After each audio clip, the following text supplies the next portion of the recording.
नमस्कार, मैं हूं पुण्य प्रसून वाजपेयी।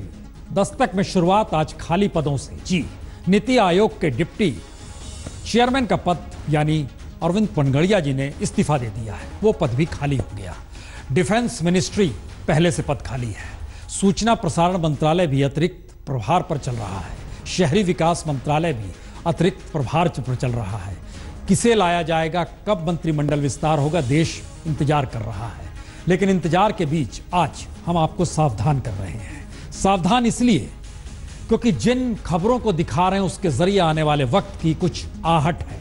मसलन आज सुबह ही खबर आई, लश्कर का कमांडर अबू दुजाना मारा गया। रिपोर्ट देखिए, उसके आगे की तस्वीर।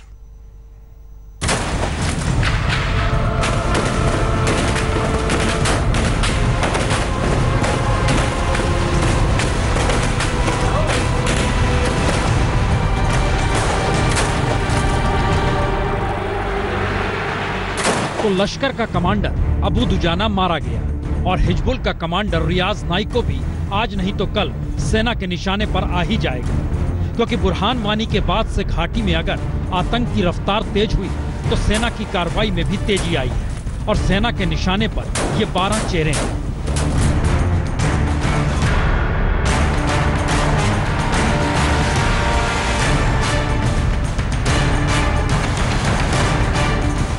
इनमें से सिर्फ 3 चेहरे मारे गए, जुनैद मट्टू, बशीर लश्करी और आज अबू दुजाना।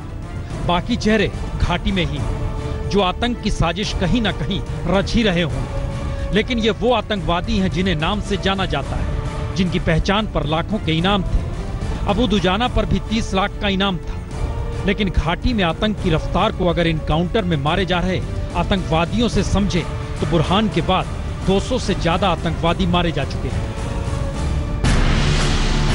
आतंकवादी घाटी के जिन इलाकों से निकल रहे हैं उसमें पहली बार श्रीनगर भी शामिल है, यानी पुलवामा, अनंतनाग, गुरेज, मछिल, त्राल, बारामूला, बांदीपुरा, कुपवाड़ा, शोपियां, कुलगाम। ये ऐसे इलाके हैं जहां के युवाओं के सामने बंदूक उठाना और जिहाद के नाम पर पाकिस्तानी आतंकवादी संगठनों के इशारे पर हिंसा करना खुले तौर पर हो रहा है।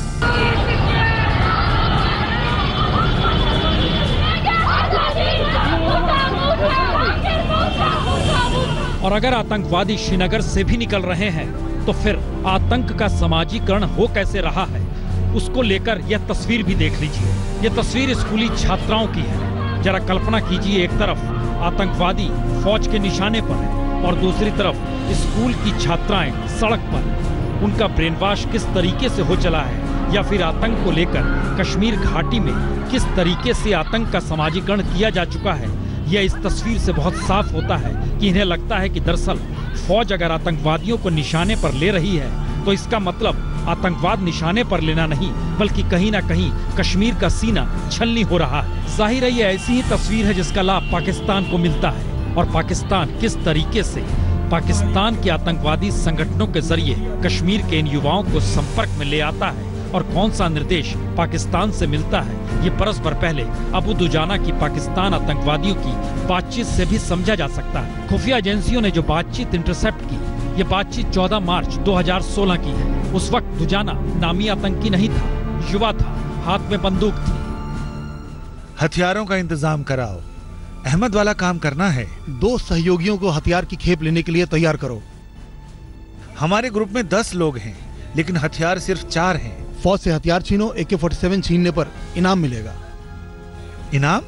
क्लाशनिकोव छीनोगे तो 1 लाख रुपए इनाम में देंगे। दरअसल कई घंटों की ऐसी बातचीत खुफिया एजेंसियों के पास है। सेना को जानकारी भी है कि किस तरह लश्कर पाकिस्तान में बैठकर कश्मीर के युवाओं को निर्देश देता है कि कहां हमला करना है, कहां से हथियार लूटना है। और याद कीजिए, बुरहान वानी को तो सीधे हाफिज सईद से बातचीत होती थी, निर्देश मिलता था। बुरहान वानी ने शहादत से चंद दिन पहले मुझसे फोन पर कहा कि मेरी जिंदगी की ख्वाहिश थी कि मैं आपसे बात कर लूं। यानी पाकिस्तान की जमीन पर से कश्मीर में आतंक की बिसात बिछाते लश्कर, जैश या हिजबुल सरीखे आतंकवादी किस रूप में काम कर रहे हैं, ये लगातार सामने आ रहा है। लेकिन इस कड़ी में कश्मीर में आतंक का नया संकट अलकायदा का भी है, जो कश्मीर को इस्लामिक स्टेट बनाने का सपना पाले हुए है। सच सिर्फ इतना नहीं है कि बुरहान वानी के मारे जाने के बाद कश्मीर में मिलिटेंसी बढ़ी है और सुरक्षा बलों की कार्रवाइयों में भी तेजी आई है। सच ये भी है कि कश्मीर में और ज्यादा युवा मिलिटेंसी की ओर बढ़ रहे हैं और युवाओं के लिए बंदूक उठाना एक पहचान सी बन गई है। और साथ ही साथ पहली बार कश्मीर में पाकिस्तान की जमीन से हटकर अलकायदा ने जिहाद की दस्तक भी दी है। तो नया सवाल यही, क्या कश्मीर घाटी आतंक की अंतर्राष्ट्रीय जमीन बन रही है? कश्मीर को लेकर सावधान यही होने की जरूरत है, क्योंकि मसला सिर्फ पाकिस्तान का नहीं।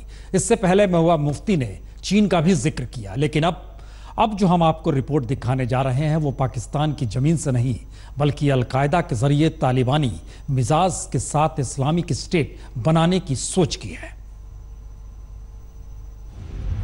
यह पर्चा अलकायदा के प्रोपेगेंडा संगठन ग्लोबल इस्लामिक मीडिया फ्रंट का है। चंद दिनों पहले ही जारी किए गए इस पर्चे से साफ है, कश्मीर में अलकायदा का नया जिहादी संगठन अंसार गजवात उल हिंद है और कश्मीर में जिहाद का झंडा बुलंद करने का यह पर्चा ऐलान करता है। और कश्मीर को मुस्लिम राष्ट्र बनाने का भी सपना अलकायदा पाल चुका है और जाकिर मूसा को कश्मीर के जिहाद की कमान भी अलकायदा ने सौंप दी है। वही हुआ ना बदलते मौसम में तुमने हमको भुला दिया है। तो इस पर्चे में इस ऐलान के बाद ही घाटी में अलकायदा के आतंकी भी दिखाई देने लगे। में तुमने हमको भुला दिया है, कोई भी रुत हो। जी, ये अलकायदा के आतंकवादी हैं। हाथ में बंदूक थामे जाकिर मूसा है, जिसे जुलाई में ही अलकायदा की कमान कश्मीर में जिहाद के नाम पर आतंक फैलाने के लिए दे दी गई। और जो चेहरे इस तस्वीर में नजर आ रहे हैं उसमें पाकिस्तानी और अफगानी चेहरे भी हैं। और इस तस्वीर को घाटी में किसी जगह की बताया जा रहा है, यानी अफगानी चेहरे भी अगर घाटी में नजर आ रहे हैं तो फिर खतरे की घंटी है कितनी बड़ी। यह इससे भी समझा जा सकता है कि अलकायदा के जिहाद का अंदाज पाकिस्तानी आतंकी संगठनों से इतर तालिबानी अंदाज में है। हर एक लम्हा विसाल होगा, ये तय हुआ था, ये क्या के साथ। और जाकिर मूसा को अलकायदा ने कश्मीर में अपना लीडर इसलिए बनाया या माना क्योंकि जाकिर मूसा ने लश्कर या हिजबुल की सोच से हटकर यह कहा कि लाल चौक पर वह हुर्रियत के लोगों को फांसी लगा देगा।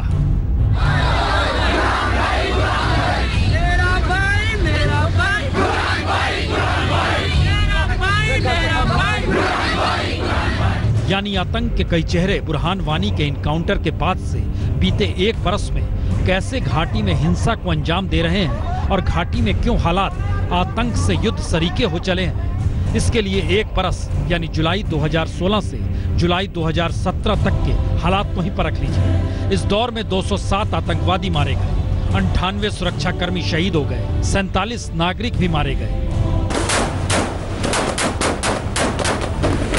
और इन हालातों में जब रास्ता बंदूक के ही आसरे है तो फिर आखिरी सवाल यह भी है कि आतंक की रफ्तार और फौज की कार्रवाई के बीच एक आम कश्मीरी भी है, जिसकी फिक्र बार बार फिल्म मिशन कश्मीर की इस तस्वीर की ओर ले जाती है।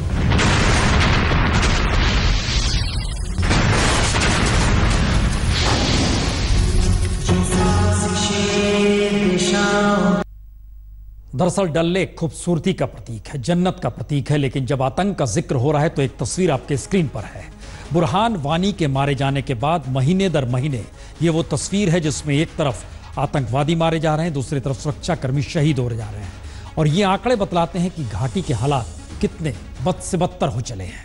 और इन हालातों के बीच सावधान का जिक्र सिर्फ कश्मीर में यकीनन नहीं। आगे बढ़ते हैं, क्योंकि सावधान अगर आगे खतरा है तो आइए इस देश के सरकारी अस्पतालों की दिशा में आपको लिए चलते हैं। लगता ऐसा है अस्पताल ही आईसीयू में है। यह 3 तस्वीरें देश के 3 अलग अलग सरकारी अस्पतालों की हैं और इन 3 तस्वीरों को देखकर आप कह सकते हैं कि मरीजों की जान यहां भगवान भरोसे, संवेदनशीलता नाम की कोई चीज नहीं, या फिर यह भी कह दीजिए सरकारी अस्पताल है तो आईसीयू में ही होंगे। जरा सिलसिलेवार तरीके से परखिए। छिंदवाड़ा का जिला अस्पताल है ये, जहां मरीज को टांके और कोई नहीं गार्ड लगा रहा है। गार्ड का काम होता है सिक्योरिटी का, लेकिन वो डॉक्टर की भूमिका में है। और दिलचस्प यह है कि जब ये सवाल मुख्य चिकित्सा अधिकारी को यह वीडियो दिखाकर पूछा गया तो उनका जवाब था, हो सकता है डॉक्टर ना हो, इसीलिए गार्ड को टांके लगाने पड़े हों या फिर मरीज ज्यादा आ गए हों। गार्ड रूटीन में कोई भी स्टिचिंग नहीं करता है, लेकिन अगर बहुतायत होती है, जैसे अगर एक साथ अगर 20-25 मरीज आ गए तो हर आदमी उसको हेल्प करने के लिए तैयार रहता है। उसमें जरूरी नहीं कि गार्ड करे, कोई और आदमी भी अगर हेल्प करना चाहता है या वो वार्ड बॉय का काम करता है या उसको उठा के स्ट्रेचर पर रखता है तो इसमें कोई बुराई नहीं।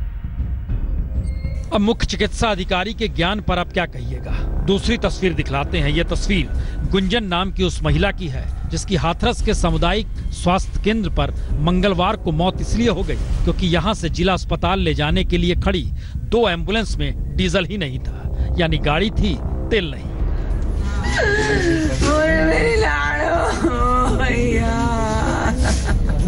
तो गुंजन को डिलीवरी के लिए सामुदायिक स्वास्थ्य केंद्र पर लाया गया। पर्याप्त स्टाफ न होने की वजह से डिलीवरी की गई, जिसमें नवजात बच्ची की मौत हो गई। इसके बाद गुंजन का खून बहता रहा। डॉक्टरों ने कहा जिला अस्पताल ले जाइए। बाहर एम्बुलेंस खड़ी थी, सबको लगा जिला अस्पताल पहुंच जाएगी, लेकिन तेल तो था नहीं, गाड़ी चलती कैसे, मौत यहीं पर हो गई। और मतलब दिलासा देते रहे कि नॉर्मल डिलीवरी हो जाएगी। नॉर्मल डिलीवरी भी हो गई। उसके बाद में जो है मतलब जहाँ पूरा स्टाफ रहना चाहिए वहाँ पूरा स्टाफ नहीं था। अकेली मतलब ANM थी जो भी थी, उसमें जो है वो पूरा उसने ध्यान नहीं दिया मरीज के ऊपर। 12 बजे बच्ची पैदा हुई, उसके बाद वो एक्सपायर हो गई तुरंत ही। तो इस विषय पहली बार संज्ञान में ये आया है और इसकी जांच कराई जा रही है इस यूनिट से, और जो इसमें दोषी पाया जाएगा उनके खिलाफ आवश्यक कार्रवाई की जाएगी। और ढोल नगाड़ों की जो आवाज आप सुन रहे हैं ये कहीं और की नहीं बल्कि शाहजहांपुर के जिला अस्पताल की ही है। 3 कर्मचारियों के रिटायर होने पर अस्पताल के कर्मचारियों ने ICU वार्ड के सामने ही जमकर ढोल नगाड़े बजाए। मरीजों को परेशानी हुई, लेकिन फर्क किसे पड़ता है। वो ट्रॉमा सेंटर की तरफ से आता है पीछे से, वो जब वो जा रहे होंगे तो भेजा लिए होंगे, उस समय तो मेरे ख्याल से नहीं भेजे। तो देश की सरकारी हेल्थ सर्विस खुद ICU में है, तो गरीब जनता क्या करे, जिसकी तादाद इस देश में 70 करोड़ से ज्यादा की है। उसे सरकारी अस्पताल में इलाज नसीब हो जाए, इससे ज्यादा वह कुछ चाहता नहीं। लेकिन सरकार का सच तो यह भी है, उसकी प्राथमिकता में हेल्थ या कहीं अस्पताल आती नहीं। आलम यह है कि दुनिया के 188 देशों की कतार में भारत का नंबर 143वां है, क्योंकि भारत स्वास्थ्य पर GDP का सिर्फ 1.4% खर्च करता है। यानी दुनिया में भारत ऐसा देश जहां स्वास्थ्य पर सबसे कम खर्च होता है। तो ऐसे में देश कितना बीमार और इलाज कैसे होगा, ये इन तस्वीरों से साफ हो सकता है। तो सावधान के हालात हम आपको दिखाते हैं। जब हम ये खबर दिखा रहे हैं तो उसी समय विश्व हिंदू परिषद के नेता या कहें राष्ट्रीय अध्यक्ष प्रवीण तोगड़िया ने यह मैसेज हमको भेजा कि 2 दिन पहले ही हम बनारस में थे और हमने कहा था कि ICU में देश का स्वास्थ्य है, हेल्थ सर्विस है, और वो बता रहे हैं देश में हर तीसरा आदमी बीमार है। ये प्रेस कॉन्फ्रेंस उन्होंने की, बनारस में की, और बता रहे हैं किस हालत में देश की सरकारी व्यवस्था है। तो विश्व हिंदू परिषद के लोग भी इस दिशा में आ रहे हैं। सावधान हमने लिखा है, एक कदम और आगे बढ़ाइए। सावधान का जिक्र चलिए किसानों से जोड़ते हैं, और इस हालत को देखिए, किसान क्या करे, सिस्टम तो फेल है। ये 2 तस्वीरें 2 अलग अलग राज्यों की है, लेकिन क्या कीजिएगा, देश के 18 राज्यों पर बीजेपी की सरकार है, तो फिर एक तस्वीर महाराष्ट्र की और दूसरी मध्य प्रदेश की। संयोग से दोनों जगह बीजेपी की ही सरकार है, और दोनों ही सरकारों ने किसानों को राहत पहुंचाने के लिए बड़े बड़े फैसले भी लिए हैं। और संयोग से दोनों ही राज्यों में किसानों ने आंदोलन भी किया, लेकिन किसानों को राहत देने के लिए सरकार ही आगे आई। लेकिन होता क्या है, अब जरा ये सुनिए। लाखों टन तुअर की दाल की खरीद का सिलसिला अब भी जारी है महाराष्ट्र में। तो मध्य प्रदेश में प्याज किसानों को राहत पहुंचाने के लिए 8 रुपए प्रति किलो की दर से लाखों क्विंटल प्याज खरीद लिए गए। तो किसान खुश हो या हम ये बताएं कि सिस्टम फेल है? हम ये बताते हैं सिस्टम फेल है।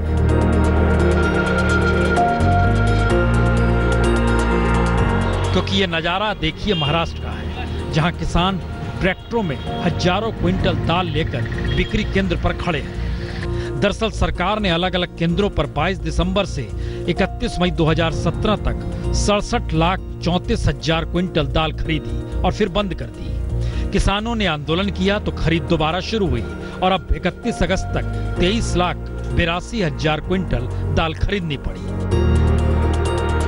यानी 67 लाख क्विंटल से ज्यादा दाल खरीदने में सरकार को 6 महीने से ज्यादा का वक्त लगा और अब सरकार 23 लाख क्विंटल से ज्यादा दाल महज 1 महीने में खरीदना चाहती है। तो जाहिर है सिस्टम तो है नहीं। दाल कहीं पड़ी है, कहीं ट्रैक्टर पर लदी खड़ी है, तो कहीं तुअर के बोरों में ही अरहन उगना शुरू हो चला है और किसानों को समझ नहीं आ रहा कि दाल लेकर सड़क पर खड़े हैं तो ऐसे में जाएं तो जाएं कहां। अभी भी फांसी लटका हुआ है, मगर खरीदी होती कि नहीं होती ये तो हमारे को पता नहीं है। अभी बोले हुए है कि 30 तारीख कर खरीदी होती है करके, बाद में क्या होता है क्या नहीं। 30 तारीख से बंद कर देंगे तो हमारी खरीदी कौन करेंगे। दाने की अड़चन आ जाती तो कभी हमालों की अड़चन आ जाती है, कभी बारिश की अड़चन आएगी तो फिर ये मरण किसका होगा, काश्तकारों का। लगभग 68 लाख टन तुअर खरीदने के लिए राज्य सरकार के कृषि विभाग को तकरीबन 6 महीने लग गए, लेकिन अभी भी तकरीबन 24 लाख टन तुअर की फसल लिए किसान अलग अलग मंडियों में खड़े हैं। और अब इन सड़े प्याजों को भी देख लीजिए। मध्य प्रदेश सरकार ने 700 करोड़ रुपए खर्च कर किसानों से 8 रुपए किलो की दर पर प्याज खरीदे। इस प्याज को नरसिंहपुर लाया गया ताकि यहाँ से राशन की दुकानों पर बेचे जा सके। ऐसा हो पाता तो उपभोक्ताओं को 2 रुपए किलो प्याज मिल जाता, लेकिन सिस्टम तो यहाँ भी नहीं है। खुली बारिश है, बारिश के तले प्याज है, प्याज सड़ रहा है, प्याज रखने के लिए गोदाम नहीं है। नतीजतन प्याज के दाम 20 से 25 रुपए किलो तक पहुंच गए क्योंकि प्याज सड़ चुका है। कहने के लिए 100 रुपए कट्टी प्याज बिल्कुल नहीं दी गरीबों है और ब्लैक कर दी, प्लेटफार्म ही से ब्लैक हो गई पूरी प्याज। कहते हैं एकदम से इतनी कैसे महंगी हो गई, अभी सस्ती थी 5 रुपए 6 रुपए किलो, तो ग्राहक आज अभी कल से तो वापस जा रहा है।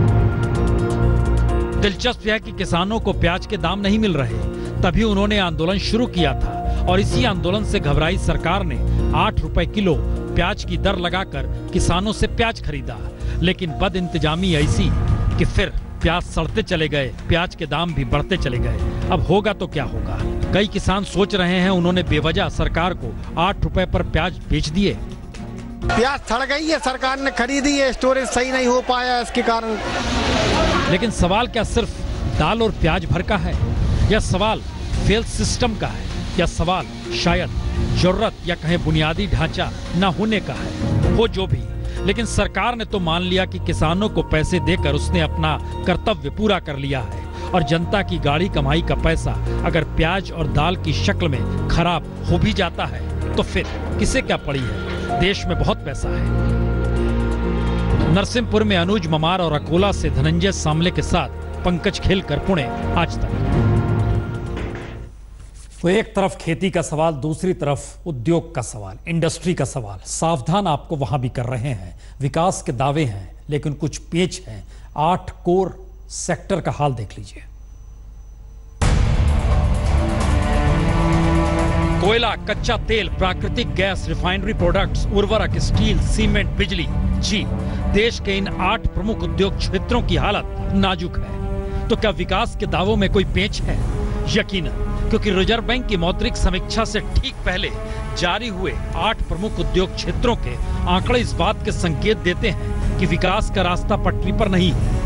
क्योंकि जो मुख्य 8 उद्योग क्षेत्र बीते साल जून में 7% की रफ्तार से बढ़े, वो इस वर्ष जून में महज 0.4% की रफ्तार से ही बढ़े हैं। और बीते 1.5 वर्ष में इन उद्योग क्षेत्रों की रफ्तार सबसे धीमी रही है। खतरे की घंटी है इसलिए क्योंकि इन 8 प्रमुख उद्योग क्षेत्रों की औद्योगिक उत्पादन सूचकांक में तकरीबन 41% की हिस्सेदारी है। लिहाजा इन उद्योगों के प्रदर्शन का असर कारखाना उत्पादन के आंकड़ों में दिख सकता है।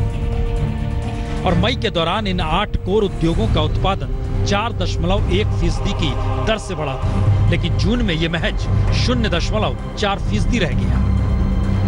तो क्या जीएसटी आने की आहटों ने उद्योग क्षेत्रों पर असर डाला, या कोयला, रिफाइनरी प्रोडक्ट्स, उर्वरक, सीमेंट सेक्टर के उत्पादन में गिरावट दर्ज होने के चलते मामला बिगड़ा है? क्योंकि इसमें कोई दो राय नहीं कि पिछले महीने कोयला सेक्टर का उत्पादन 6.7% घटा, तो रिफाइनरी प्रोडक्ट्स का उत्पादन 0.2% घटा, उर्वरक का उत्पादन 3.6% घटा और सीमेंट का उत्पादन 5.8% तक घटा है।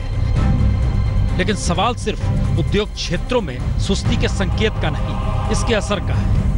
तो क्या इन कोर सेक्टर में सुस्ती का असर रोजगार के क्षेत्र में भी दिखाई देगा, और क्या यह सुस्ती लंबी चलेगी? शॉर्ट टर्म में कुछ ना कुछ उसने ग्रोथ पे इंपैक्ट डाला है, क्योंकि लोगों के लिए एक ये सरप्राइज था। Industry and businesses was not prepared for this, तो कहीं ना कहीं कुछ हद तक डिमोनेटाइजेशन का इंपैक्ट है। और दूसरा जो इंपैक्ट है वो है ग्लोबल सिनेरियो का। यह सवाल इसलिए क्योंकि इन 8 कोर सेक्टर को अगर 3 महीने के दायरे में भी परख लें तो अप्रैल जून 2016 और इसी दौर में 2017 में भी संकेत धीमी रफ्तार के ही हैं, और संकेत यही कि अर्थव्यवस्था का रास्ता ठीक चल नहीं रहा।